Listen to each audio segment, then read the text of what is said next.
नमस्कार मित्रों, भगवान श्री कृष्ण का जन्म मनुष्य के कष्टों को दूर करने के लिए और उनके कल्याण करने के लिए ही हुआ था।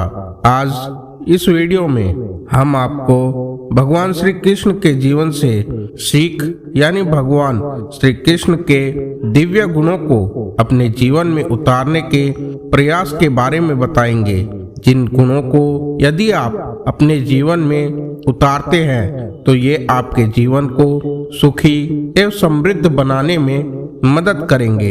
वीडियो में आगे बढ़ने से पहले अगर आप भी भगवान श्री कृष्ण के परम भक्त हैं तो कृपया कमेंट में जय श्री कृष्ण अवश्य लिखें। दोस्तों, भगवान श्री कृष्ण ने दुष्टों को भी अपनी गलती सुधारने का मौका दिया था, क्योंकि वे किसी मनुष्य को नहीं उसके अंदर की बुराइयों को मारना चाहते थे।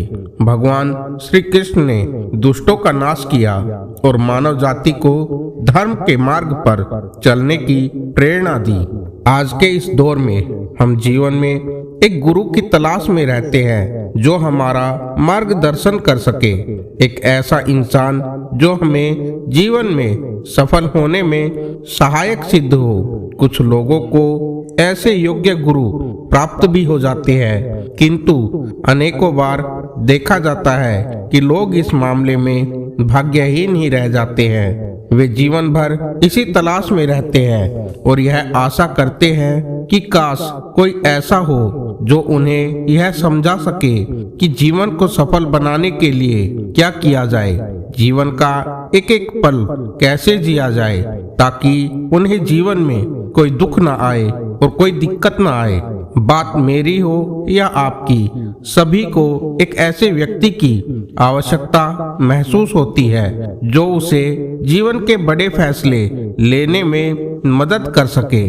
अगर आज मैं आपसे ये कहूँ कि आपके जीवन का और कोई नहीं बल्कि श्री कृष्ण ही निर्देशन कर सकते हैं तो आपको यह जानकर आश्चर्य होगा। दरअसल श्री कृष्ण के गुणों और उनके स्वभाव को देखते हुए जिन तथ्यों को हम आज आपके सामने प्रस्तुत करने जा रहे हैं, उन्हें जानने के बाद आप स्वयं श्री हरि के 8वें अवतार भगवान श्री कृष्ण को अपना परम गुरु मानने लगेंगे। ये तथ्य उनके जीवन को आधार मानते हुए भी बनाए गए हैं। उनके जन्म से लेकर उनके वैकुंठ लोक लौट जाने तक उन्होंने किस उद्देश्य से कैसा जीवन जिया है, यह हमें कई बातें सिखाता है। यह सभी जानते हैं कि श्री कृष्ण बचपन से ही नटखट स्वभाव के थे। श्री कृष्ण की शरारतें और गोपियों संग उनकी कहासुनी से सभी परिचित है, किंतु एक और यह जानते हुए भी कि कंस मामा उनकी जान के पीछे पड़े हैं, वे हमेशा शांत रहे। और श्री कृष्ण भले ही बाल रूप में थे, लेकिन वे श्री हरि के अवतार थे और इस बात से भी भली भांति परिचित होते हुए कि श्री कृष्ण के मामा कंस उन्हें क्षति पहुंचाने के लिए बार बार प्रयास कर रहे हैं, फिर भी वे शांत रहते थे और मथुरा नरेश के हर प्रहार का मुंह तोड़ जवाब देते थे। श्री कृष्ण के जीवन से हमें सरल जीवन जीने की सीख मिलती है। श्री कृष्ण एक बड़े घराने से संबंध रखते थे। गोकुल में भी वे राजा नंद के पुत्र थे और उन्हें राजघराने के तौर तरीके से जीने का पूर्ण अधिकार था, किंतु वे गोकुल के अन्य बालकों की तरह ही रहते थे, उनके साथ खेलते थे और उनके साथ घूमते और भोजन भी करते थे। उन्होंने कभी किसी में कोई भी भेदभाव नहीं रखा। बड़े होकर जब वे मथुरा चले गए तब महल में रहते हुए भी उनमें राजघराने का कोई भी घमंड नहीं आया। वे चेहरे पर सरल भाव रखते थे और अपनी प्रजा की हर जरूरत का ध्यान भी रखते थे। श्री कृष्ण के जीवन से हमें यह सीख मिलती है कि हमें अपने जीवन में कभी हार नहीं माननी चाहिए। श्री कृष्ण ने हमेशा अपनी बाल लीलाओं से यह संदेश देने की कोशिश की है कि हमें कभी भी किसी से भी हार नहीं माननी चाहिए। हमें अंत तक प्रयास करते रहना चाहिए, भले ही उसका परिणाम हमें हार के रूप में क्यों ना मिले, किंतु अगर हम प्रयास नहीं करेंगे तो वह हमारी असली हार होगी। श्री कृष्ण हमें सिखाते हैं कि दोस्ती से बड़ा अनमोल रत्न कोई नहीं है। कृष्ण और सुदामा की दोस्ती कौन नहीं जानता, लेकिन यह दोस्ती महज दोनों के प्रेम के कारण नहीं बल्कि एक दूसरे के प्रति उनके आदर भाव के कारण भी प्रसिद्ध हुई। किंतु आज के जमाने में दोस्ती के असली मायने कोई नहीं जानता। जब तक दोस्त से मतलब निकल रहा है तब तक वह बहुत अच्छा है, लेकिन वह किसी काम को करने में यदि असमर्थ हो जाए तो लोग उससे दूरी बनाने लगते हैं। किंतु श्री कृष्ण ऐसे नहीं थे। उन्होंने वर्षों बाद भी अपने महल की चौखट पर आए गरीब सुदामा को भी अपने गले से लगाया और उसका स्वागत किया।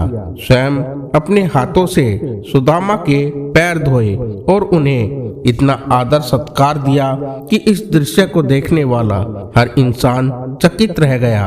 उस पल कोई यह भी नहीं समझ पा रहा था कि श्री कृष्ण एक राजा है और सुदामा एक गरीब। वे उसे इतना सम्मान क्यों दे रहे हैं? सुदामा उस पल अपनी गरीबी का हाल बयां करने के लिए श्री कृष्ण के पास आए हुए थे, किंतु कुछ कह ना सके।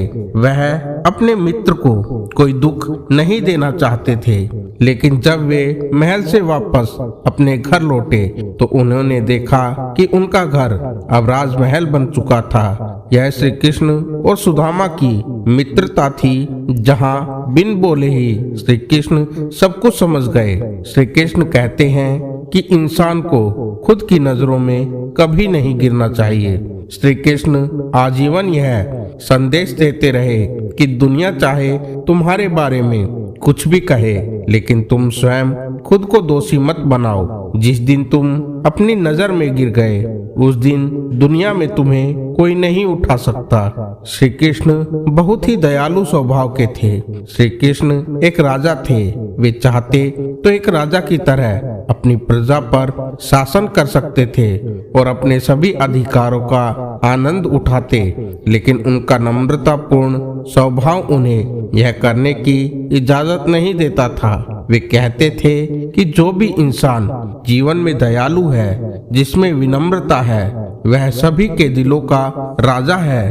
वह अगर कोई बात प्यार से बोले तो उसे सारा जग मानता है और उसे अपना काम कराने के लिए किसी भी तरह के बल का प्रदर्शन करने की आवश्यकता नहीं होती। श्री कृष्ण के जीवन से हमें सीख मिलती है कि हमें जीवन में महिलाओं का सम्मान अवश्य करना चाहिए। नारी हमारी जननी होती है। यदि हम उसका सम्मान नहीं करेंगे तो हमारे इस दुनिया में होने का कोई लाभ नहीं है। श्री कृष्ण ने हमें यह सीख दी है कि हमेशा नारी का सम्मान करना चाहिए और जरूरत पड़े तो उसके हक में एवं सम्मान के लिए लड़ना भी चाहिए। महाभारत में स्वयं श्री कृष्ण ने चीरहरण के समय द्रौपदी का सम्मान बचाया था। 5 बलवान पतियों के होने के बावजूद भी वह स्त्री अपने सम्मान को बचाने में असमर्थ थी। तब श्री कृष्ण ने ही उनकी मदद करके उनकी लाज बचाई थी। श्री कृष्ण का जीवन हमें माता पिता का सम्मान करना सिखाता है। श्री कृष्ण जन्म के साथ ही अपने माता पिता देवकी एवं वासुदेव से अलग हो गए थे। उनका पालन पोषण यशोदा एवं राजा नंद ने गोकुल में किया, यह जानते हुए कि उनके अपने माता पिता उनसे दूर है और ये उनके अभिभावक नहीं है। श्री कृष्ण ने उन्हें दिल से प्रेम किया और उन्हें यह बात कभी महसूस नहीं होने दी कि श्री कृष्ण उनके असली पुत्र नहीं है। श्री कृष्ण का जीवन हमें सिखाता है कि हमें जीवन में अहंकार को छोड़कर आगे बढ़ना चाहिए। जिस तरह से शक्ति संपन्न होने पर भी भगवान श्री कृष्ण को न तो युधिष्ठिर का दूत बनने में कोई संकोच हुआ और न ही अर्जुन का सारथी बनने में। उदारता व्यक्ति को संपूर्ण बनाती है। श्री कृष्ण ने जहाँ तक हो सका शांति के प्रस्ताव रखकर ही परिस्थितियों को सुधारने का प्रयास किया, लेकिन जहाँ आवश्यकता पड़ी वहां उन्होंने सुदर्शन चक्र उठाने में भी कभी संकोच नहीं किया। भगवान श्री कृष्ण कहते हैं कि मनुष्य को सदैव खुश रहना चाहिए। भगवान श्री कृष्ण ने गीता में कहा है कि क्यों व्यर्थ की चिंता कर रहे हो, क्यों व्यर्थ में डर रहे हो। जो हुआ वह अच्छा हुआ है और जो हो रहा है वह भी अच्छा ही हो रहा है और जो होगा वह भी अच्छा ही होगा। तुम्हारा क्या गया जो तुम रोते हो? तुम क्या लाए थे जो तुमने खो दिया?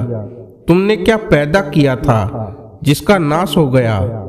तुमने जो लिया यहीं से लिया, जो दिया यहीं पर दिया। आज जो कुछ आपका है वह पहले किसी और का था और भविष्य में किसी और का हो जाएगा। परिवर्तन ही इस संसार का नियम है। तो दोस्तों, यदि इन गुणों को हम अपने जीवन में अपनाएंगे तो हमारा जीवन अवश्य ही सुख और सफलता से भरपूर रहेगा। तो इसी के साथ आज की इस वीडियो को यहीं पर समाप्त करते हैं। आशा करता हूँ कि आपको यह वीडियो पसंद आई होगी। तो कृपया वीडियो को लाइक कीजिए, चैनल को सब्सक्राइब कीजिए और अपने सुझाव कमेंट में जरूर दीजिए। तो मिलते हैं आपसे अगली वीडियो में। तब तक के लिए जय श्री कृष्ण।